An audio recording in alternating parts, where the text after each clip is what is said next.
the tariffs are there for everyone.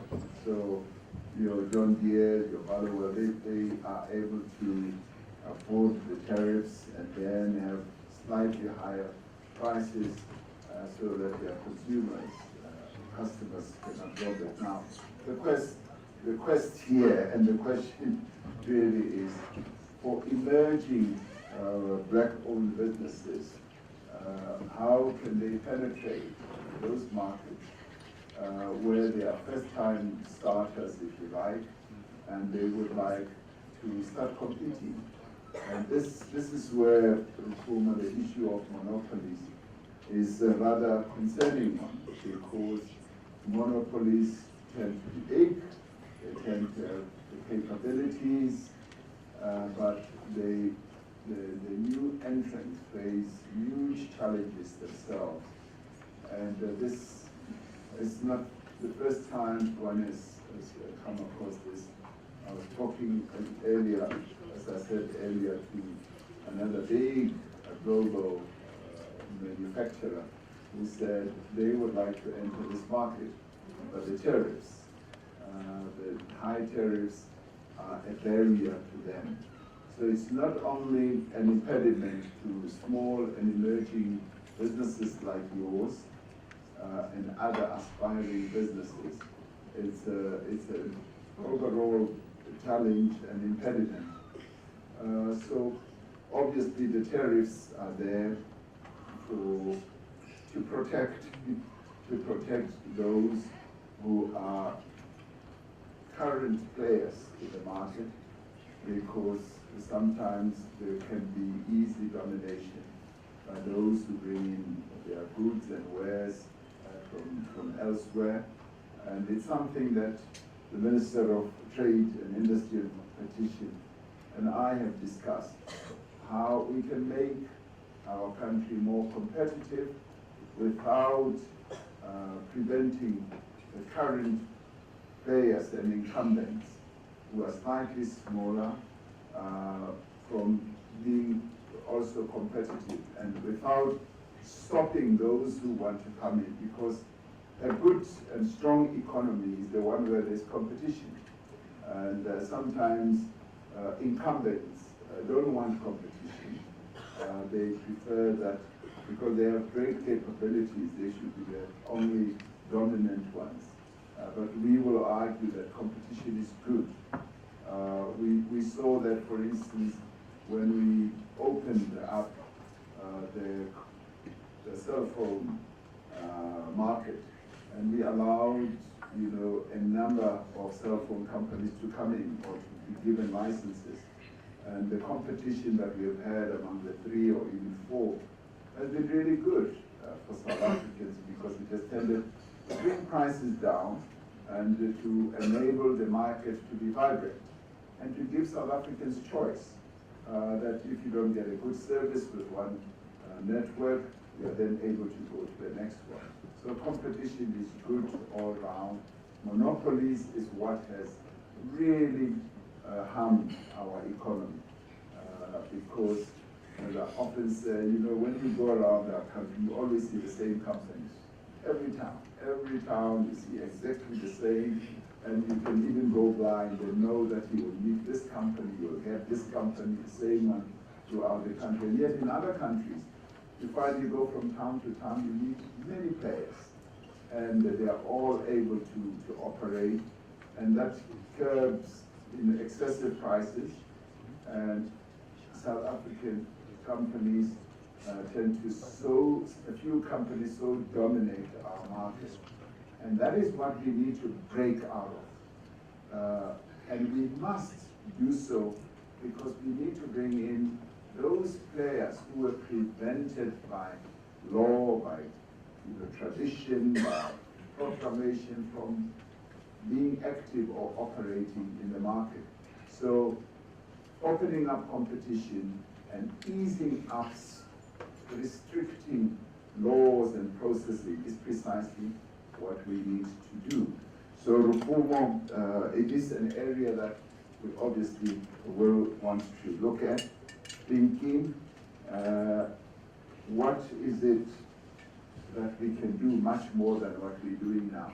I do believe, Pinky, that the efforts and initiatives that we have embarked upon here, even in Gauteng, are going to continue paying dividends. But obviously we can do much more.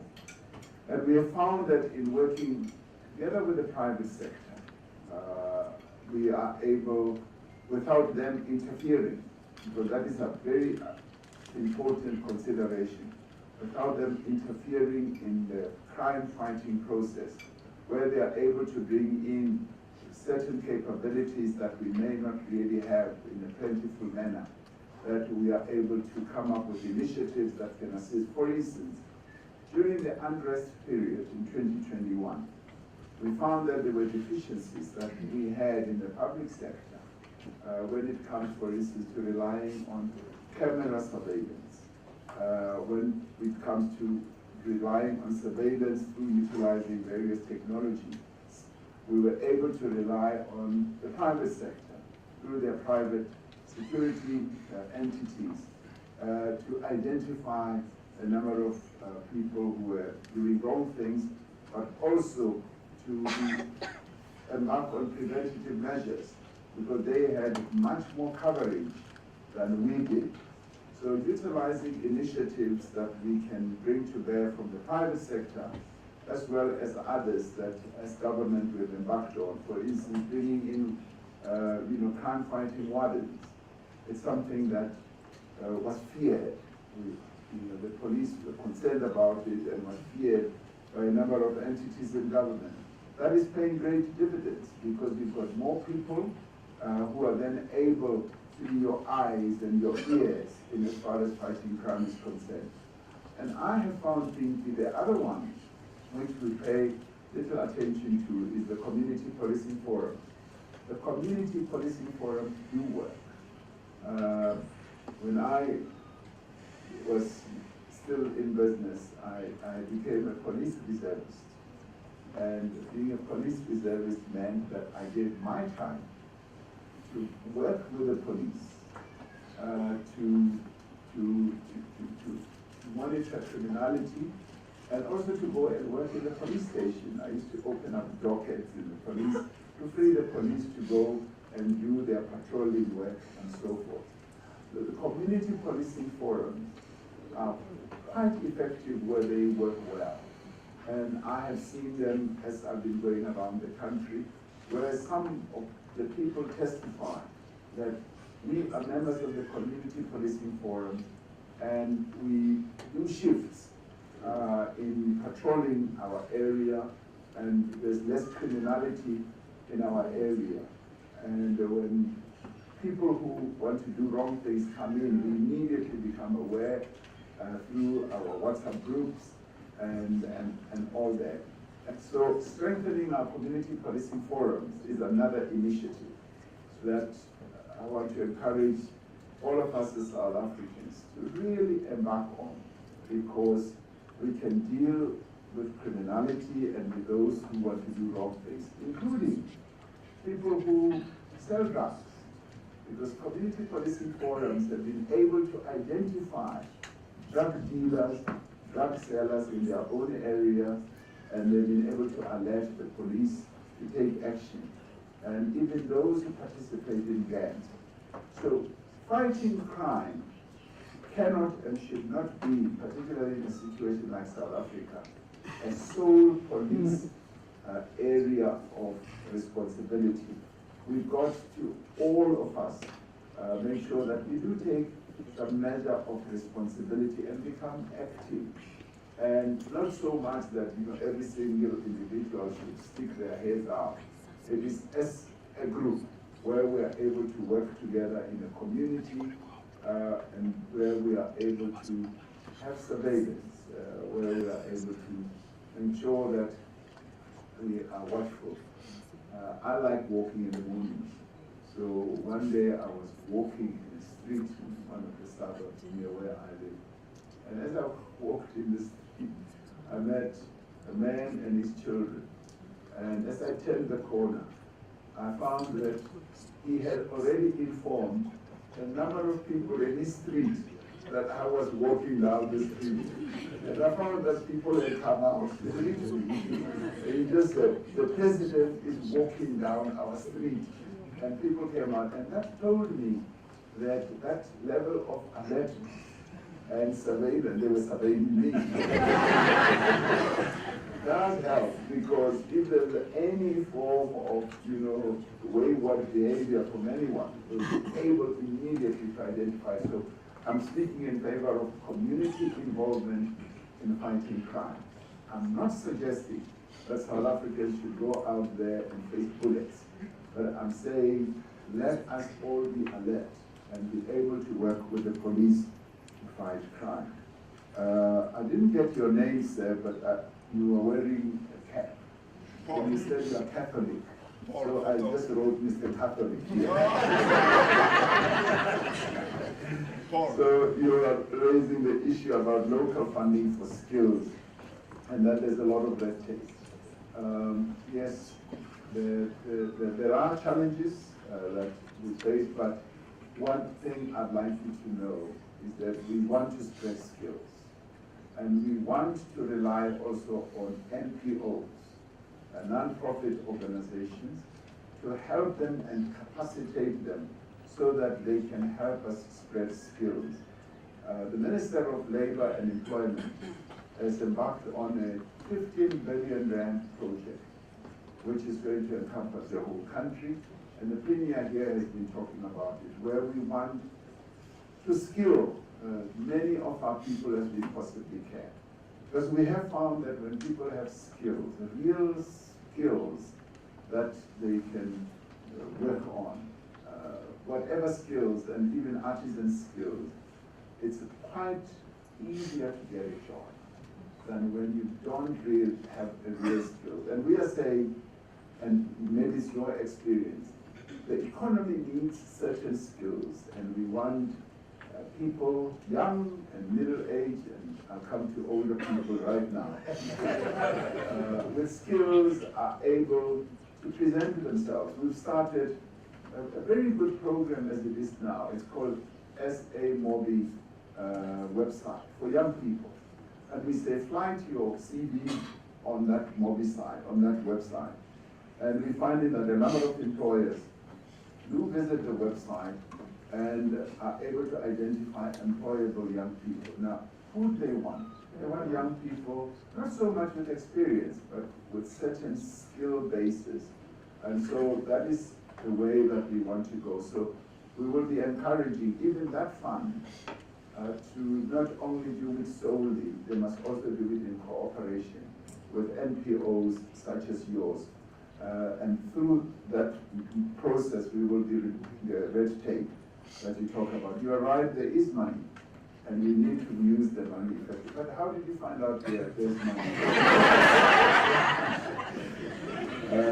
Yes, there is the issue, I didn't get your name, sir, but about foreign nationals creating businesses. And I think we need to be alive to the fact that by allowing people from other countries to come into South Africa, sometimes we fear that. We are terrified as South Africans with people from outside.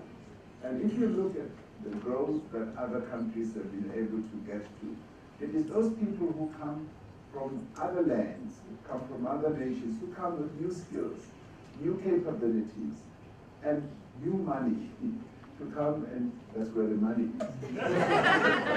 They bring money, skills, capabilities, and new ways of doing things to create jobs. And I'm glad to hear that you created up to 1,500 jobs, and you become a very efficient, fairly big company in your area of work. And we should really, and this is something that Home Affairs needs to take on board, we should really be giving a special status to people like yourself, who come in to create jobs, who come in with money from outside, and we need to treat you in a very special way. And that is precisely what I will push that we should do. So I'm sorry to hear about your case, and if we can get your details now, we can try and work on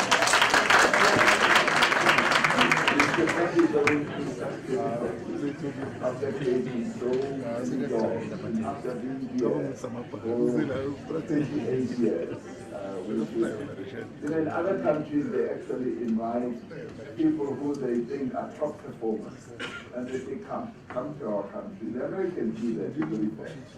And they're doing it right now to some of our citizens. The cleverest South Africans are being headhunted. And we need to be headhunting people like this gentleman here and say, come, create jobs and bring your money. So we will do that. Now, Fred, you seem to be very popular here. He seems to be well known. And he's here wearing a t-shirt in a color that I like. He's coming up with a very good, straightforward proposition. And we've been working on it in government to say, to open up space, public service, we need to create more space for young people. And to do so is not to discard older people, like yourself, Prof, and myself as well. It doesn't mean that. It basically means, and we say it's voluntary. It's voluntary early retirement, where you are incentivized where you are not doing it at your own detriment. You are incentivized to take early retirement and go, as you said, Fred, to go and eat your money without any penalties being applied to you. You are able to get your early retirement. And with that, we're finding that with the salary that we pay people who are already sort of advanced in age, we're able to bring maybe 2 or 3 young people in the space of that one person, in teaching, in police, and so forth. The detriment, though, Fred, is the following. We then find that it becomes so good that many people just come forward and say, we want to take it up. And we find it difficult to stop a number of those highly skilled people that we still need. Because if we just open it up to everyone, it means that we are deluding our own capability by just making it open to everyone. So it is a measure or intervention that we've been working on and we've been negotiating with our unions. And I'm sure that with time we will be able to land it in a way that is much more beneficial to both those who may take it up and also to government, but also to the new entrants, so that we're then able to renew the public service and get more and more younger people to get an opportunity rather than leave them out. Mashirho, oh yes, my little young girl here. I didn't catch your first name. What's your first name? Maruma. Maruma, I think it is Maruma. Mashirho. Very, very wonderful to have you here. And are you clever? I like that. I always ask young people whether they are clever. And I always say, you must say yes. And I often say, are you clever than your father and mother? You must say yes. I'm clever. So, Maruma, you are a very special person in our government system. We are focusing our attention on you, because what we have done in the new South Africa, which you were born into, having not experienced what we went through, we are making your education much more effective and better. We want you to perform at your best level, and we want you to dream big, because we know that you are going to be one of the leaders of this country going forward. So this country that we are building now, we want to hand it over to you. But when we hand it over, we want you to be so well educated, so well skilled, so much better and cleverer than your parents, where you are able to teach them certain things as they grow older. We want your education to be free so that you are able to get a good education from good teachers, and we want you to go to college or university to go and learn something that is very special and innovative so that you can then utilize it to develop our country. So we are building this country for you. So you are very special. You're a very special child together with other children. And I love you so much.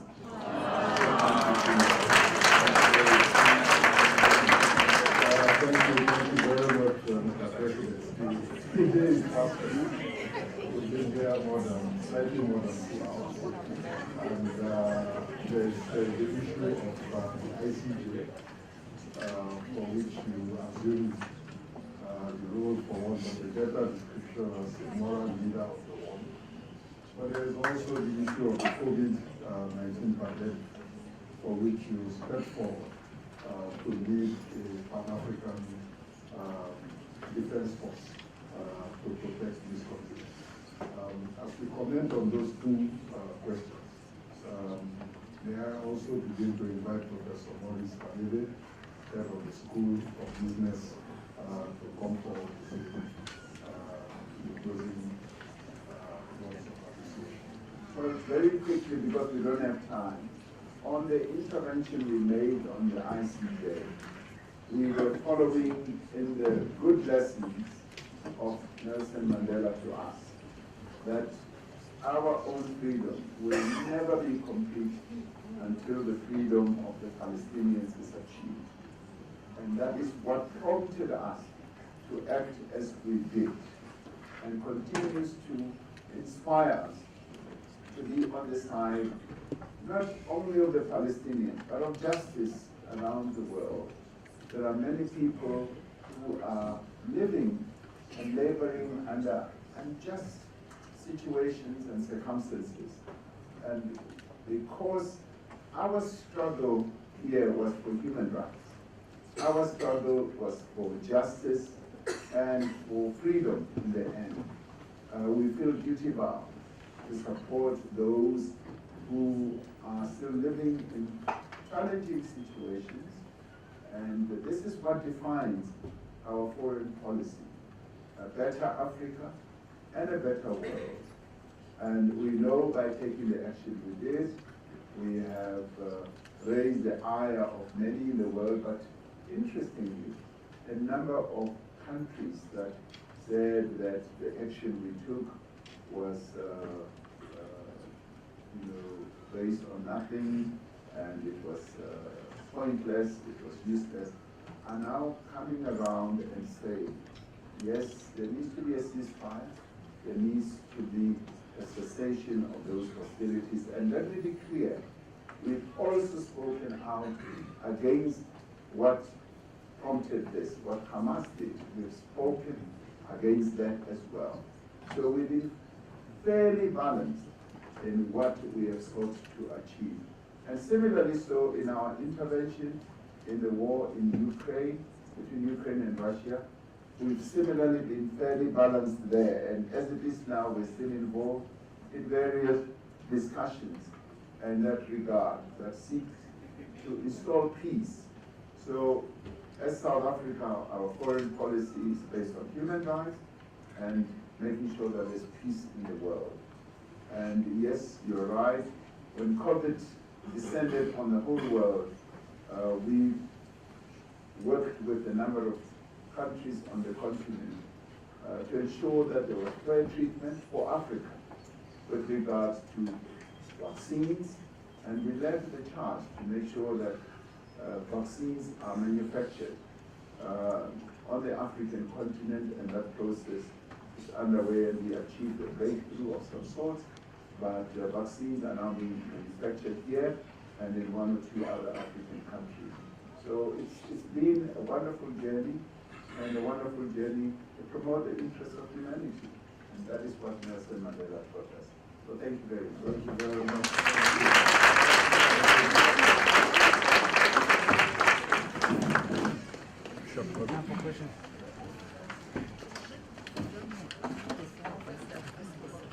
Thank you very much. Mine is just to say quick thanks and it was a run out of time. I think let's give a round of applause to our president.